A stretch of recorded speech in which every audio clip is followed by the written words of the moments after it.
நம்ம இன்றைக்கி தேங்காய் பர்பி பார்க்க போகிறோம். ரொம்ப வித்தியாசமாக நல்லாயிருக்கும் இந்த தேங்காய் பர்பி, ஜூஸியாக. இதுக்கு என்னென்ன தேவைன்னு பார்த்துக்கோங்க. டெசிகேட்டட் கோகோனட், அதாவது பவுடர் கோகோனட் சொல்லுவாங்க. இது கடையில் கிடைக்கும், ஆனால் நான் கடையில் வாங்கலை, நானே ரெடி பண்ணது. ஒரு தேங்காய் இது கொஞ்சமாக ஒரு 2 தேங்காய் பத்தையை கொஞ்சம் தண்ணி ஊற்றி அரைச்சி வச்சுருக்கேன். ஏன்னா அதுவும் தேங்காய் பாலோடு கலந்தா மாதிரி வரும், அது ஒரு டேஸ்ட் கொடுக்கும். அதுக்காக இது ஒரே ஒரு தேங்காய் பத்தியை திருவி வச்சுருக்கேன். 1/2 லிட்டர் பால், பச்சை பால், காய்ச்சாத பால். நீங்கள் காய்ச்சி ஆற வச்சு எடுத்துக்கிட்டாலும் ஒன்றும் பிரச்சனை கிடையாது. 400 கிராம் சர்க்கரை, டேஸ்ட்டுக்காக ஒரே ஒரு சிட்டிக்கு சால்ட்டு, அவ்வளோதாங்க. இப்போ எப்படி செய்யலாம் பார்க்கலாம். இப்போ இந்த கடாயில் இந்த நம்ம பச்சை பால் வச்சுருக்கோம் இல்லைங்களா, அதை ஊற்றிக்கலாம். தண்ணி கலக்காத பால் இது கொஞ்சம் நேரம் சுண்ட விடணும்.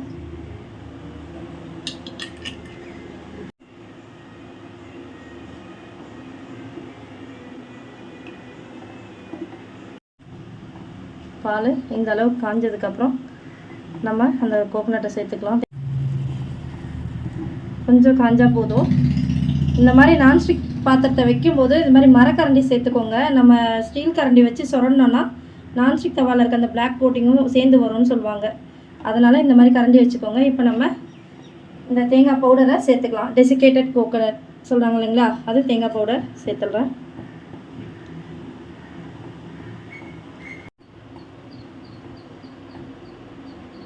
கொஞ்சம் விட்டிங்கன்னா சுண்டிடும். இது நல்லா சுண்டி வரும்போது சர்க்கரை சேர்த்துக்கலாம். இப்போ கொஞ்சம் திக்கானதுக்கப்புறமா இந்த தண்ணி ஊற்றி தேங்காய் பாலோடு அரைச்சி வச்சுருக்கோம் இல்லைங்களா, இந்த தேங்காவை சேர்த்துக்கலாம்.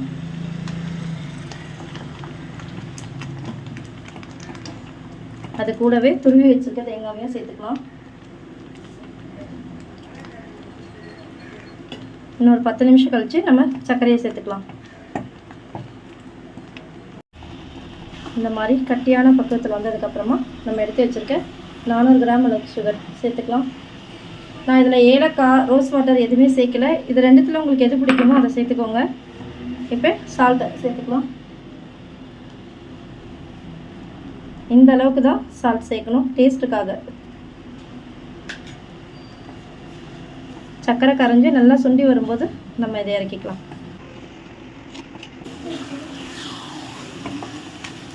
இந்த சைட்லெல்லாம் தண்ணி மாதிரி வந்ததுன்னா அந்த டைமில் இறக்காதீங்க. அது தண்ணி தனியாக, தேங்காய் தனியாக இருக்கும். இது நல்லா சுண்டி இந்த மாதிரி எந்த தண்ணியும் இருக்கக்கூடாது. பாருங்கள், சைட்லலாம் பிரிஞ்சு எதுவுமே வராத அளவுக்கு நம்ம இறக்கிக்கணும். இதான் இதோடைய பக்குவம். இன்னும் ஒரு 5 நிமிஷம் வச்சோன்னா ரெடி ஆகிடும்.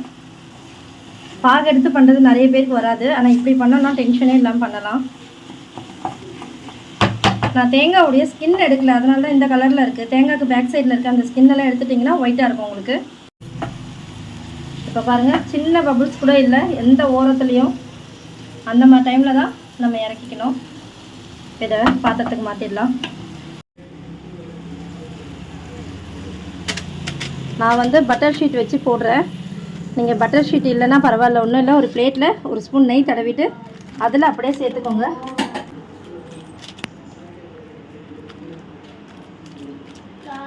கொஞ்சம் கனமாகவே பண்ணிக்கலாம்.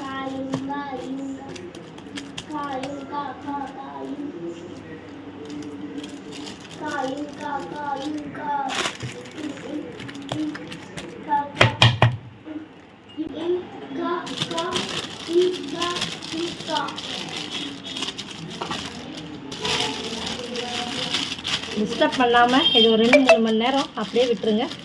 ஆறுனதுக்கப்புறம் நம்ம பீஸ் போடுற அளவுக்கு இருக்கும். இப்போ ஃபுல்லாக ஆறிடுச்சு. நான் கொஞ்சம் பாதி ஆறும்போதே கட் பண்ணி வச்சுட்டேன்.